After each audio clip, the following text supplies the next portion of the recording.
This is testing.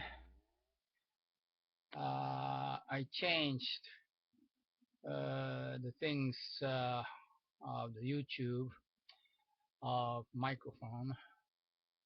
I put the multiple YouTube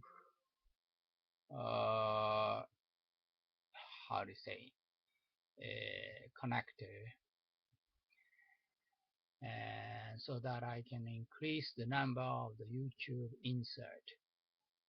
And so I changed from the direct YouTube socket of the PC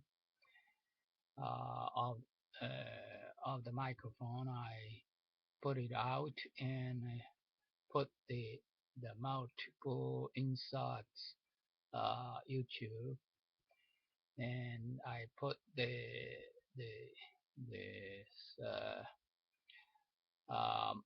microphone into the multiple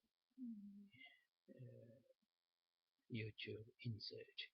So I was wondering how my voice is heard after this.